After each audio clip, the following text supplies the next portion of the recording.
Bonjour à tous, aujourd'hui une vidéo sur le karma. En fait, j'aime bien vous donner des petits exemples. Je pense que c'est super important de les entendre encore et toujours de nouveau.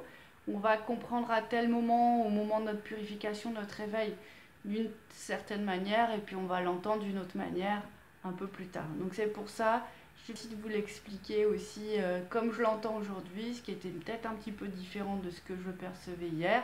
Enfin, j'espère encore en mieux, on verra bien, vous me donnerez votre avis, j'en doute pas. Donc voilà, là je voulais vous parler, en fait, au-delà du karma, je voulais vous expliquer les conséquences du karma. C'est nos prisons intérieures en fait. Donc pourquoi nos prisons intérieures? Bah écoutez, un peu de suspense, mais vous aurez bientôt la réponse. Donc déjà, je voulais vous expliquer le karma un petit peu mieux, c'est-à-dire pour ceux qui ne savent pas, c'est que en fait, dans la lecture d'aura, on a vraiment des visions de vie antérieure, de chocs, de traumas, de choses de cet ordre-là. Euh, c'est en fait des séquences de vie, des partiels de vie qui défilent un peu comme sur un film. Alors bien sûr, on n'est pas du tout dans le concret. C'est un peu comme la poussière. La poussière, on ne la voit pas tomber, mais pourtant, tous les jours, on sait qu'on la voit se déposer à la fin de la journée et au bout de 24 heures. Donc c'est un peu la même chose. L'idée, c'est d'aller voir un peu tout ce qui est en suspension dans notre aura et qui, en fait, même s'il n'est pas visible, peut créer ces prisons, en fait, personnelles. Donc ce que je voulais vous expliquer et vous démontrer, enfin s'il y a toutefois besoin, en tout cas partager mon savoir avec vous au sujet du karma, c'est que certaines parcelles de vie antérieure, certaines parcelles de trauma, d'énergie, d'émotions figées, en fait, peuvent autant influencer une pensée qu'une émotion, que un organe aussi. Et ça peut vraiment, en fait, vous faire passer à côté de votre vie en fait. Ça peut déformer votre réalité. Il y a un autre aspect de moi en tant que flamme jumelle, c'est que si vous avez une meilleure connaissance de ça, si vous l'intégrez encore plus, je pense que vous arriverez à avoir encore plus de compassion envers votre flamme qui bien souvent est dans ce sorte de prison virtuelle dont ils n'arrivent pas à sortir et que en fait vraiment il faut avoir beaucoup de compassion pour les aider à se libérer de tout ça. Donc là, je vais vous donner l'exemple d'une personne qui pensait pouvoir vivre sa vie en tant que célibataire, qui pensait que le couple était un fardeau, que le couple était énergétivore, que le couple était pas du tout dans sa vocation de vie, voulait se consacrer aux autres et a une mission de vie très très louable, mais seul. Manque de bol, il est flamme jumelle. Donc c'est un peu compliqué.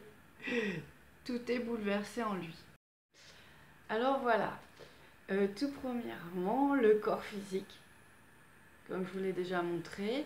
Tout autour, il y a toute une fréquence vibratoire où en fait tout ce qui est subtil est inscrit.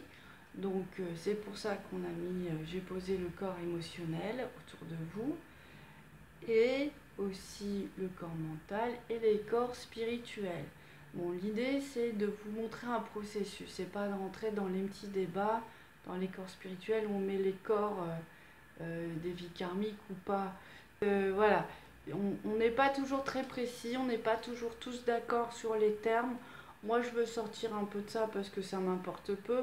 Je voulais surtout vous montrer un processus. Il faut se dire que ben voilà, on a des visions partielles parce que c'est comme si on regarde quelque chose dans un super méga microscope.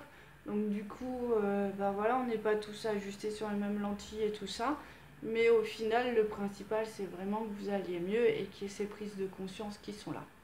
Donc on va dire que quelque part dans ces corps spirituels, on peut voir, voilà, le karma.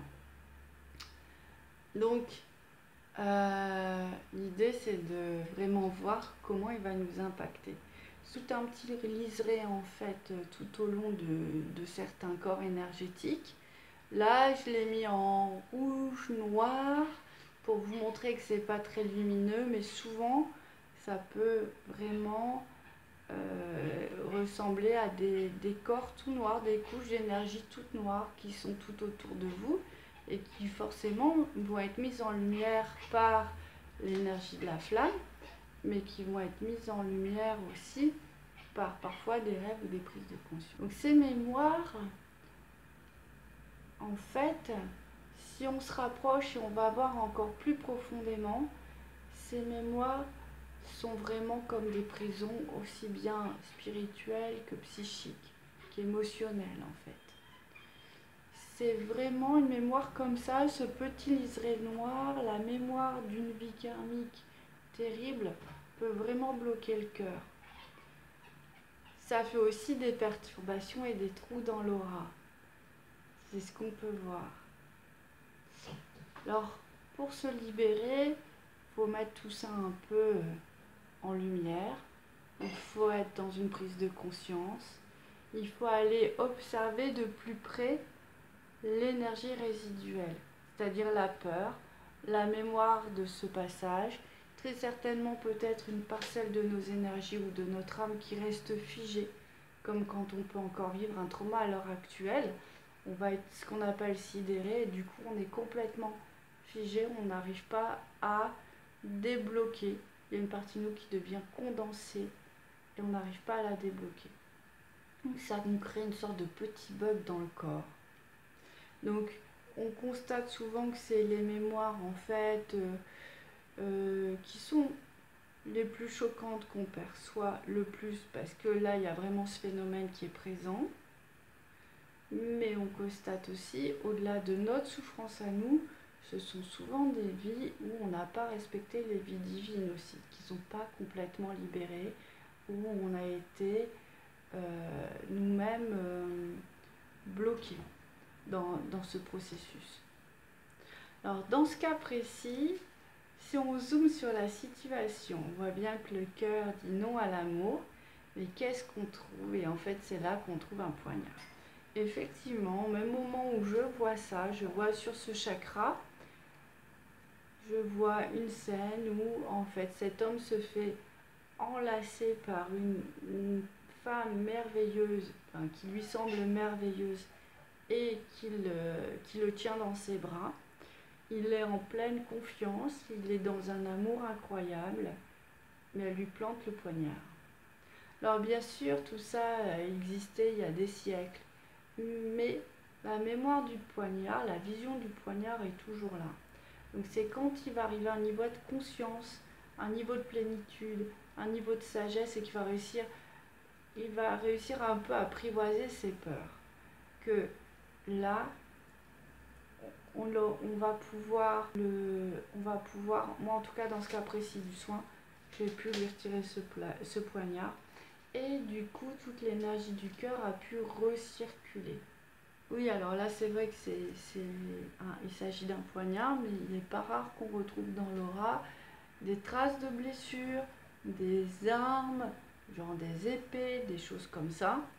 Moi, j'avais toujours une douleur au niveau des lombaires. Et la première fois que ça m'est arrivé, une vision karmique, j'ai vu quelqu'un qui me poignardait dans le dos.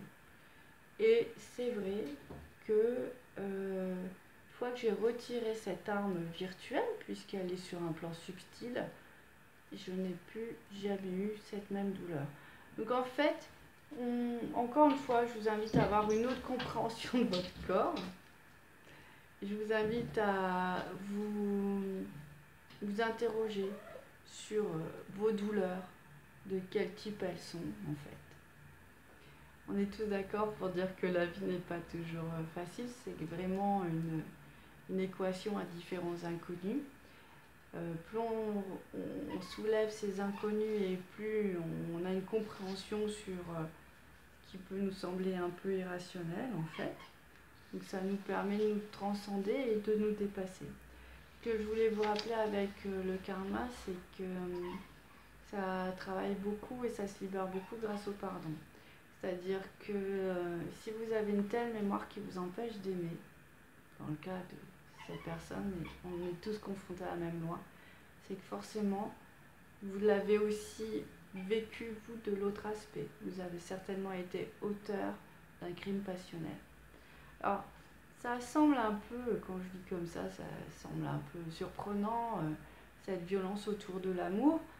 Si on constate dans les faits encore actuels, il y a plus de chances de mourir par un crime passionnel et par en fait un compagnon que par un inconnu. Donc ça résonne, on a tous ces mémoires-là encore beaucoup en nous. On est tous d'accord pour accepter le fait que la vie soit une aventure incroyable, qu'on ne comprend pas toujours. On est tous d'accord pour accepter le fait que la vie soit une aventure incroyable, qu'on ne comprend pas toujours. Vraiment une inconnue avec des différents... Une équation avec différents inconnus. Ouais. On est tous d'accord pour dire que la vie n'est pas toujours facile, c'est vraiment une équation à différents inconnus. Plus on soulève ces inconnus et plus on a une compréhension sur qui peut nous sembler un peu irrationnel en fait. Donc ça nous permet de nous transcender et de nous dépasser. Ce que je voulais vous rappeler avec le karma, c'est que ça travaille beaucoup et ça se libère beaucoup grâce au pardon.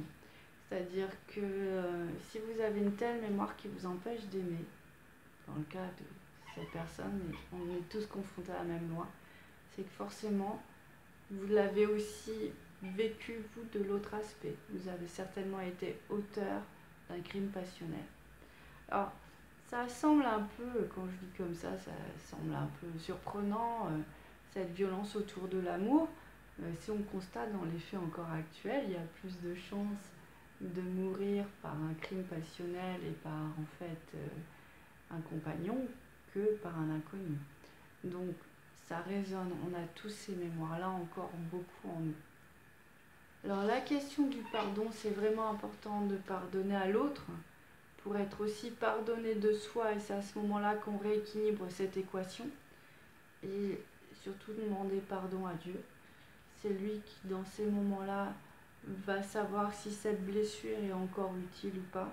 Si on a maintenant la sagesse d'intégrer un nouveau schéma de vie, un schéma plus léger, un schéma plus facile. Donc ces libérations karmiques, elles arrivent de différentes manières, bien heureusement. Il y a toujours, en général, sur les grosses peurs comme ça, fortement cristallisées, il y a toujours une mise en lumière, une prise de conscience.